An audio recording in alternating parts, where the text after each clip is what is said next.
ओम शांति। आज 25 नवंबर 2021 के परमात्मा महावाक्य प्रातः मुरली बाप दादा मधुबन। प्यार के सागर मीठे मीठे बाबा हम बच्चों से कहते हैं, मीठे बच्चे, अपनी तकदीर ऊंच बनानी है तो रूहानी सेवा का शौक रखो, सबको ज्ञान धन का दान करते रहो। तो सभी को ऊंची तकदीर बनानी है ना। कहे हाँ जी बाबा। तो ऊंची तकदीर बनाने के लिए बाबा ने कहा कौन सा शौक रखना है? रूहानी सेवा का। तो उसमें तन मन धन संबंध संपर्क जिस भी प्रकार से कर सके, परंतु आज सबसे इम्पोर्टेंट जो बाबा ने मुरली में पॉइंट को दिया है वो है ज्ञान धन देने का शौक रखो।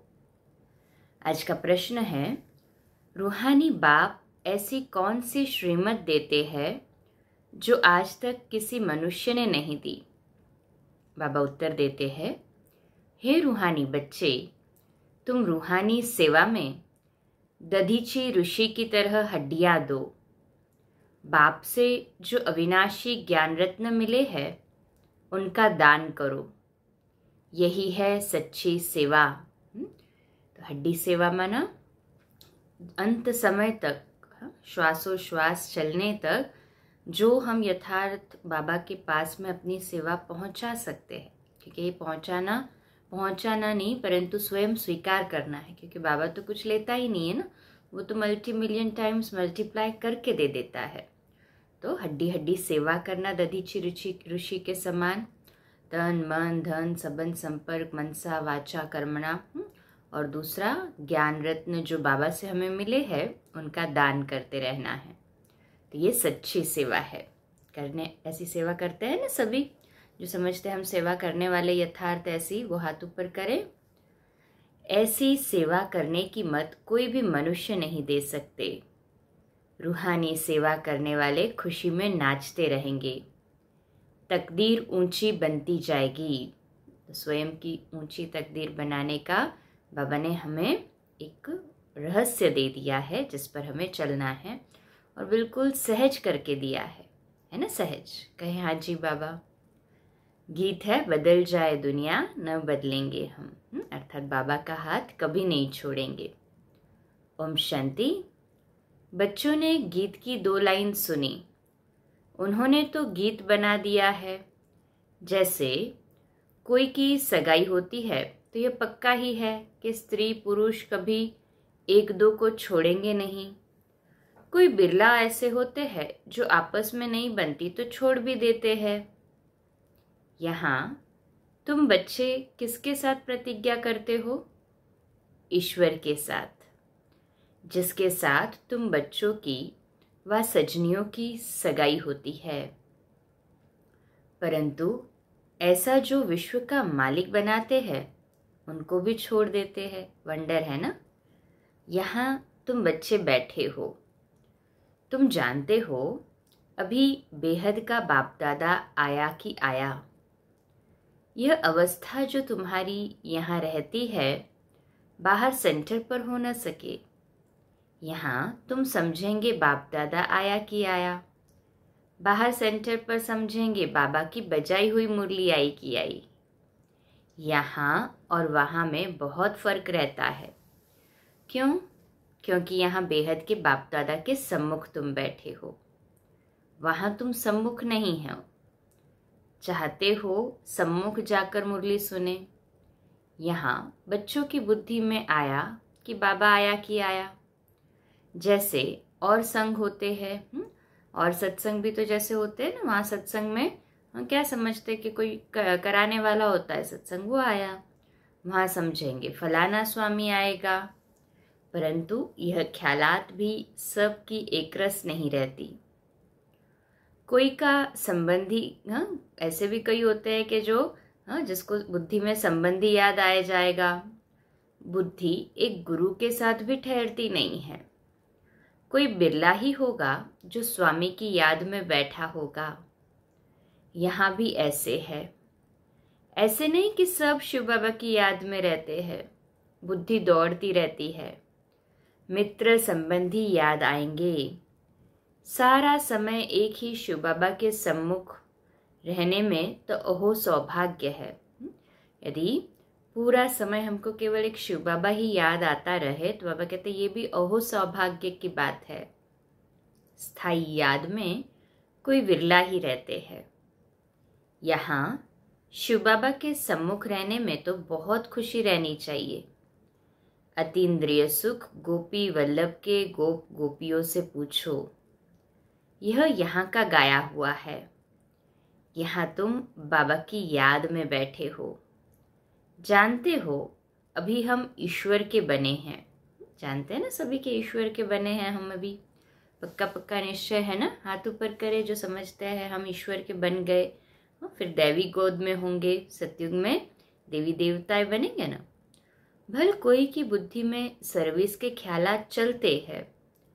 इस चित्र में यह करेक्शन करे, यह लिखे, परंतु अच्छे बच्चे होंगे तो समझेंगे कि अभी तो बाप से ही सुनना है और कोई संकल्प आने नहीं देंगे। बाप ज्ञान रत्नों से झोली भरने आए हैं तो बाप से ही बुद्धि योग लगाना है। नंबरवार धारणा करने वाले तो होते ही है। कोई अच्छी रीति धारण करते, कोई कम धारण करते। बुद्धि योग और तरफ दौड़ता रहेगा तो धारणा नहीं होगी। बुद्धि अगर इधर उधर और कहीं भटकती है तो धारणा कैसे होगी? नहीं होगी, कच्चे हो जाएंगे। एक दो बार मुरली सुनी, धारणा नहीं हुई तो आदत पक्की हो जाती है। एक दो बार मुरली सुनते हैं परंतु सुना और निकाल दिया, धारणा नहीं हुई, माना क्या? अंदर एब्जॉर्ब नहीं किया। तो जितना ज़्यादा मुरली सुनेंगे उतना एब्जॉर्ब कर सकेंगे ना, तो धारणा करने में भी मददगार होगा। कौन है जो 2 बार से ज़्यादा मुरली सुनते हैं? वो हाथ ऊपर करें। फिर कितना भी सुनता रहेगा धारणा नहीं होगी।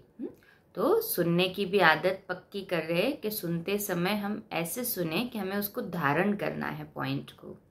ध्यान पूरा मुरली में एकाग्र होना चाहिए। बाबा कहते हैं किसको सुना भी नहीं सकेंगे।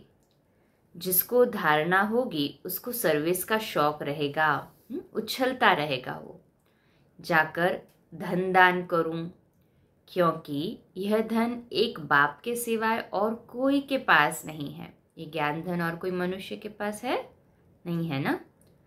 बाप यह भी जानते हैं सबको धारणा हो न सके, क्योंकि सब तो नंबर 1 नहीं बनेंगे ना। बाबा तो जानी जाननहार है। सब एक रस ऊंच पद पा नहीं सकते, इसलिए बुद्धि और तरफ भटकती रहती है। भविष्य तकदीर इतनी ऊंच बन नहीं सकती। फिर कोई स्थूल सर्विस में अपनी हड्डी देते हैं, सबको राजी करते हैं। जैसे भोजन पकाते हैं, खिलाते हैं, यह भी सब्जेक्ट है ना, इसमें भी अच्छे मार्क्स मिलते हैं। जो भी सेवा करें दिल से करें। सर्विस का जिनको शौक होगा वो मुख से कहने बिना रहेंगे नहीं।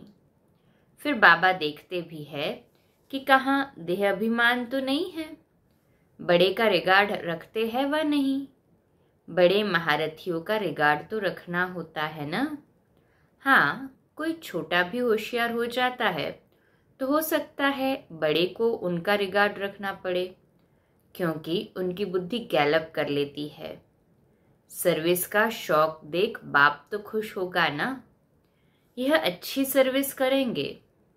सारा दिन प्रदर्शनी समझाने की भी प्रैक्टिस करनी चाहिए। प्रजा भी तो ढेर की ढेर बननी है ना। लाखों प्रजा चाहिए और तो कोई उपाय है नहीं। सूर्यवंशी, चंद्रवंशी, राजा रानी, प्रजा सब यहाँ बनते हैं। कितनी सर्विस करनी चाहिए? हमें पता है कि अभी जो हम सेवा करेंगे उसके बेसिस पे हमारा भविष्य पद 21 जन्मों के लिए मिलने वाला है। तो कितना जिगर से, दिल और जान से करना चाहिए ना, करना चाहिए ना। कहे हाँ जी बाबा। बच्चों की बुद्धि में है अभी हम ब्राह्मण बने हैं। घर गृहस्थ में रहने से हर एक की अवस्था अपनी रहती है ना। घर बार तो छोड़ना नहीं है। बाबा कहते हैं घर में भल रहो, परंतु बुद्धि में यह निश्चय रखना है कि यह पुरानी दुनिया खत्म हुई पड़ी है। हमारा अब बाप से काम है। यह भी जानते हैं कल्प पहले जिन्होंने यह ज्ञान धन लिया था वही सेकंड बाय सेकंड हूबहू रिपीट हो रहा है। आत्मा में ज्ञान है ना, बाप के पास भी ज्ञान है। तुम बच्चों को भी बाप जैसा बनना है, पॉइंट धारण करनी है। सब पॉइंट एक साथ नहीं समझाई जाती है, लक्ष्य पक्का रखा जाता है। विनाश भी सामने खड़ा है, यह वही विनाश है। सत्युग त्रेता में कोई लड़ाई आदि होती नहीं है, यह तो बाद में जब बहुत धर्म होते हैं ना, लश्कर बड़े होते हैं, तब लड़ाई शुरू होती है। पहले पहले आत्माएं सतो प्रधान से उतरती है, फिर सतो रजो तमो में आती है। यह सब बुद्धि में रखना है। कैसे राजधानी स्थापन हो रही है, यहाँ बैठे हो तो यह बुद्धि में रखना है। शिव बाबा आकर हमको खजाना देते हैं, जिसको बुद्धि में धारण करना है। अच्छे अच्छे बच्चे नोट्स लेते हैं, नोट्स लेना अच्छा है, तो बुद्धि में टॉपिक्स आएंगी। है कोई जो नोट्स लेता है, मुरली के जो नोट्स लेता है वो हाथ ऊपर करें। नोट्स लेते हैं ना, लिखते हैं ना, बाबा जो मुरली में कह रहा है हम नोट पेन लेके बैठते हैं, तो फिर बुद्धि में उसके ऊपर विचार सागर मंथन भी होता है ना, तो कुछ पॉइंट्स फिर याद आते हैं, टॉपिक्स याद आते हैं। तो आज इस टॉपिक पर समझाएंगे। बाप कहते हैं हमने तुमको कितना खजाना दिया था। सतयुग त्रेता में तुम्हारे पास अथाह धन था, फिर वाम मार्ग में जाने से कम होता गया, खुशी भी कम होती गई, कुछ न कुछ विकर्म होने लगे। उतरते उतरते कलाएं कम होती जाती है।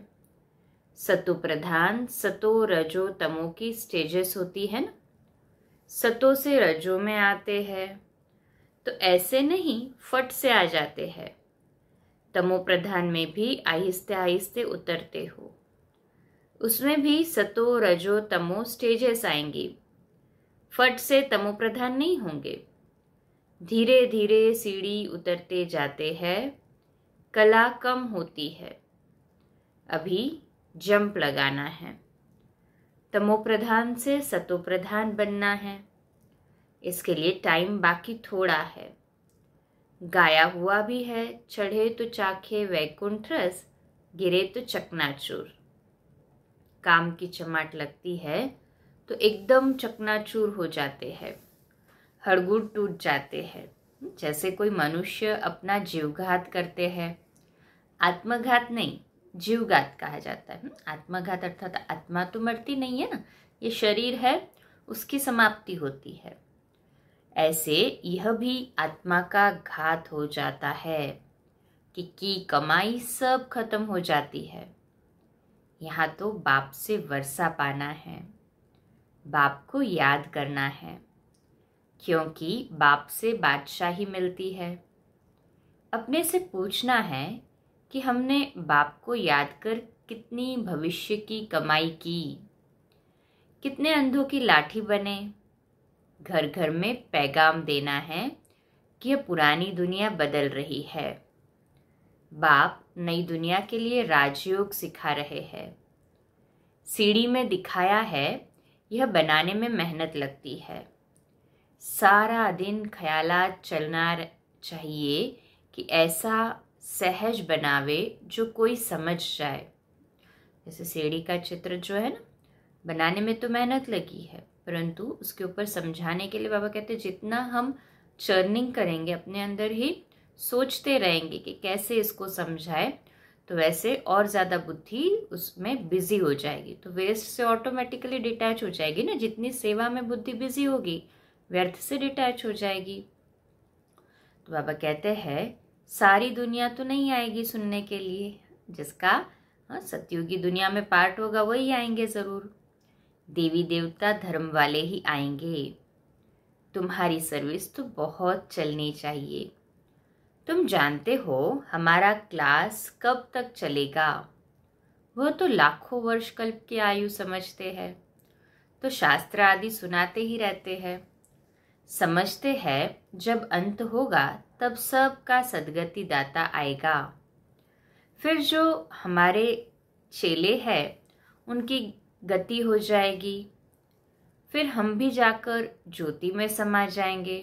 परंतु ऐसा तो है नहीं ना, कि वो साधु को भी कैसे जो ज्ञान उन्होंने दूसरों से सुना, जो समझा, वो कह देते हैं। परमात्मा का वास्तविक परिचय तो उनको भी नहीं है ना। तुम जानते हो हम अमर बाप द्वारा सच्ची सच्ची अमर कथा सुन रहे हैं। सुन रहे हैं ना सभी? ध्यान से सुन रहे हैं ना? हाथ ऊपर करे जो ध्यान से सुन रहे हैं अमर कथा। तो अमर बाबा जो कहते हैं वह मानना चाहिए ना, मानना चाहिए ना। कहे हाँ जी बाबा। बाबा क्या कहते हैं? सिर्फ कहते हैं मुझे याद करो और पवित्र बनो, नहीं तो बहुत सजाएं खानी पड़ेगी, पद भी कम मिलेगा। सर्विस में मेहनत करनी है। जैसे दधीची ऋषि का मिसाल है, हड्डियां भी सर्विस में दे दी, अपने शरीर का भी ख्याल नहीं किया। ऐसे सर्विस में रहना है।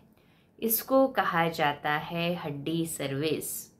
और दूसरा है रूहानी हड्डी सर्विस। रूहानी सर्विस वाले रूहानी नॉलेज ही सुनाते रहेंगे, ज्ञान धन दान करते खुशी में नाचते रहेंगे। दुनिया में जो मनुष्य सर्विस करते हैं वह है जिस्मानी, शास्त्र बैठ सुनाते हैं। वह कोई रूहानी सर्विस नहीं है।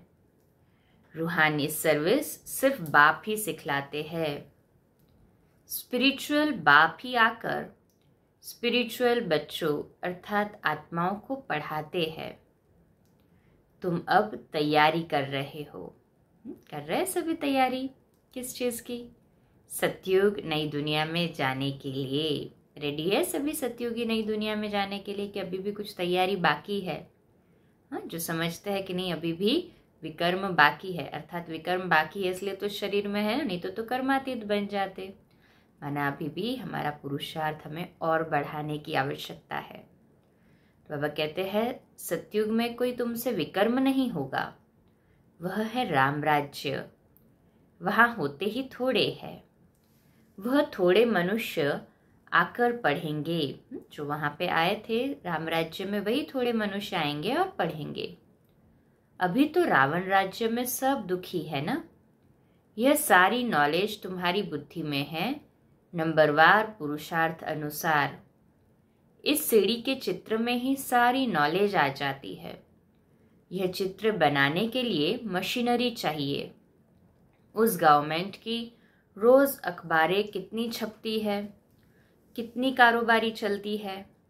यहाँ तो सब हाथ से बनाना पड़ता है।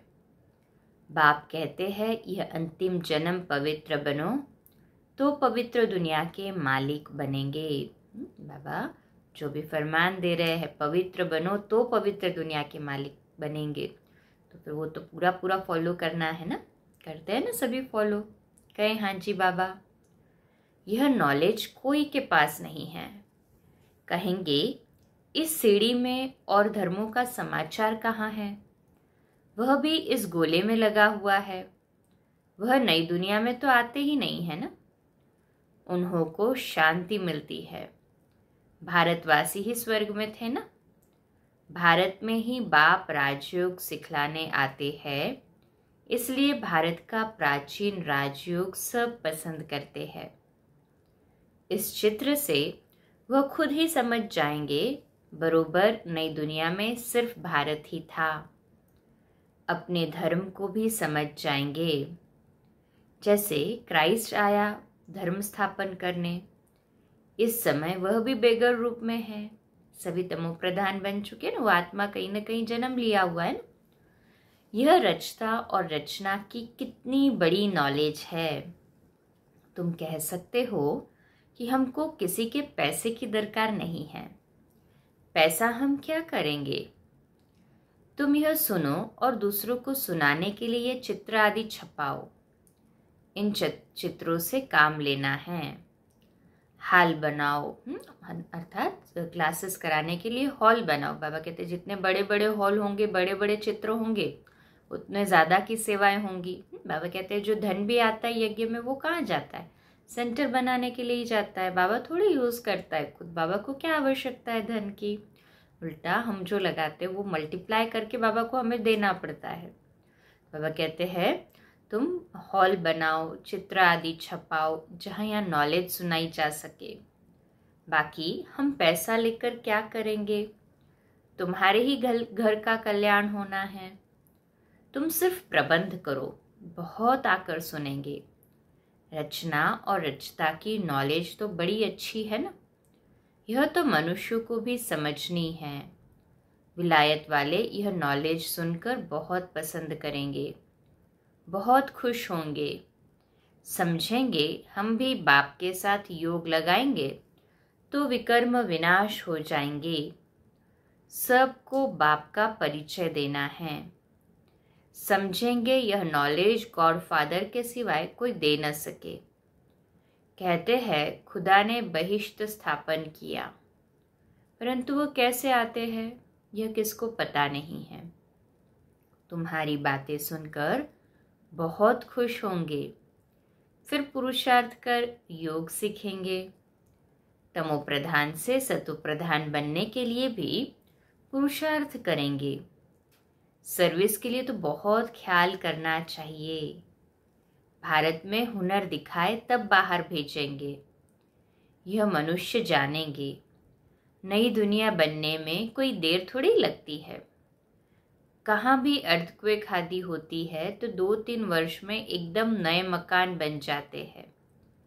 जितना बहुत कारीगर होंगे उतना जल्दी मकान बनाएंगे। जितने ज़्यादा कारीगर उतना फास्ट काम होता है। 1 मास में भी मकान बना सकते हैं। कारीगर सामान आदि सब तैयार हो फिर बनने में देरी थोड़ी लगती है। विलायत में मकान कैसे बनते हैं, मिनट मोटर। तो स्वर्ग में कितना जल्दी बनते होंगे। सोना चांदी बहुत तुम्हारे को मिल जाते हैं। खानियों से सोना चांदी हीरे आदि ले आते हैं। हुनर तो सब सीख रहे हैं ना। साइंस का कितना घमंड है। यही साइंस फिर वहाँ भी काम आएगी। यहाँ सीखने वाले वहाँ दूसरा जन्म ले काम में आएंगे। उस समय तो सारी नई दुनिया हो जाती है। रावण राज्य ही खत्म हो जाता है। 5 तत्व भी कायदे मुजिब सर्विस में रहते हैं। स्वर्ग बन जाता है, वहाँ कोई उपद्रव नहीं होता है। रावण राज्य ही नहीं है तो उपद्रव कहाँ से होगा ना। वहाँ सभी सतो प्रधान है। हम भी तो बन रहे हैं ना ऐसे सतो प्रधान। हाँ, नशा चढ़ता है कि हम ऐसे सतो प्रधान बनने के लिए पढ़ाई कर रहे हैं। जिनको नशा है वो हाथ ऊपर करे। मुबारक हो। सबसे अच्छी बात है कि बाप से बहुत लव होना चाहिए। बाप जो फूरना देते हैं उसको उसको धारण करना है और दूसरों को दान देना है। जितना दान देंगे उतना इकट्ठा हो जाएगा। सर्विस ही नहीं करेंगे तो धारणा कैसे होगी। सर्विस में बुद्धि चलनी चाहिए। सर्विस तो बहुत ढेर हो सकती है, कोई करते रहे।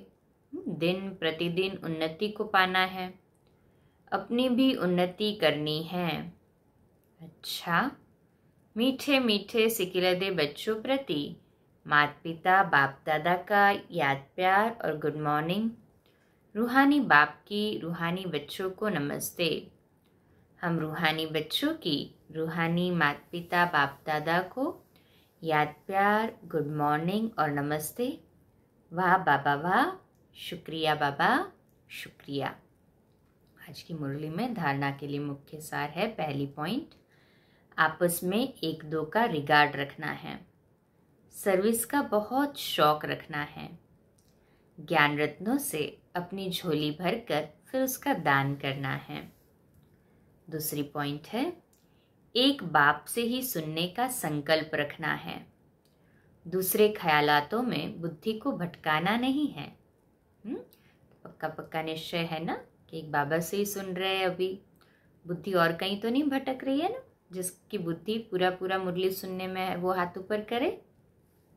अच्छा, आज का मीठा मीठा वरदान है, ईश्वरीय अथॉरिटी द्वारा संकल्प व बुद्धि को ऑर्डर प्रमाण चलाने वाले मास्टर सर्वशक्तिवान भव। ईश्वरीय अथॉरिटी द्वारा संकल्प व बुद्धि को ऑर्डर प्रमाण चलाने वाले मास्टर सर्वशक्तिवान भव। इसका विश्लेषण है, जैसे स्थूल हाथ पांव को बिल्कुल सहज रीति जहाँ चाहो वहाँ चलाते हो व कर्म में लगाते हो, वैसे संकल्प व बुद्धि को जहाँ लगाने चाहो वहाँ लगा सको। इसे ही कहते हैं ईश्वरीय अथॉरिटी।